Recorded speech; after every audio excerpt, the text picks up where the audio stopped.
Israel Hamas युद्ध के बीच Lebanon का आतंकी संगठन हिजबुल्लाह लगातार इजरायली सेना पर मिसाइल, रॉकेट और गोले बारूद से हमले कर रहा है ताकि इजरायली सेना का ध्यान गाजा से हटे। लेकिन इजराइल के पीएम बेंजामिन नेतन्याहू ने ऐलान कर दिया है कि वो लेबनान और इजराइल बॉर्डर पर सुरक्षा के मूलभूत हालातों को बदल कर रख देंगे। नेतन्याहू के इस बयान से साफ हो गया है कि इजराइल हिजबुल्लाह पर सीधा हमला कर सकता है। उसकी सबसे बड़ी वजह है कि हाल ही में आईडीएफ ने लेबनान में घुसकर एक ड्रोन के जरिए हमास के एक बड़े कमांडर को ढेर कर दिया है। और इसके बाद 8 जनवरी 2024 को एक बार फिर से इजरायली सेना ने दक्षिणी लेबनान में एक एयर स्ट्राइक की है। इस एयर स्ट्राइक में हिजबुल्लाह का सीनियर कमांडर विसम अल तावील मारा गया है। हिजबुल्लाह के लिए विसम की मौत एक बड़ा झटका है।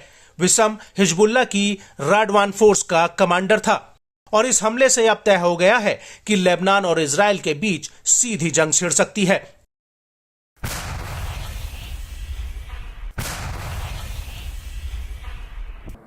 लेकिन इजराइल के रक्षा मंत्री योव गैलेंट का कहना है कि हिजबुल्लाह को पूरी तरह से खत्म करना नामुमकिन है और इसलिए इजराइल को हिजबुल्लाह के साथ राजनीतिक सुलह जरूर करनी चाहिए। गैलेंट ने अपने इसी बयान में आगे कहा कि उत्तरी गाजा में लोगों की वापसी को युद्ध के तीसरे चरण से नहीं जोड़ा जाएगा। उन्होंने कहा कि इजरायलियों को कैद से छुड़ाने के लिए एक अन्य योजना होगी और इसे उत्तरी गाजा में लोगों की वापसी से जोड़ने का मतलब नहीं बनता। वहीं दूसरी तरफ हिजबुल्लाह के साथ जंग को लेकर इजराइल के एक मिलिट्री कमांडर रॉय शैरोन ने Israeli news channel can news से कहा कि यदि इजरायली सेना हिजबुल्लाह की राडवान फोर्स के खिलाफ बड़े अभियान में शामिल होती है तो संभावना है कि ये एक बड़े युद्ध में तब्दील हो जाए। शैरोन ने जोर देकर कहा कि इजराइल को हिजबुल्लाह की इलीट फोर्स के जोखिम को खत्म करना चाहिए और उसके साथ बिना पूर्ण युद्ध में शामिल हुए राडवान फोर्स को बॉर्डर से करीब 8 किलोमीटर दूर ही रखना चाहिए।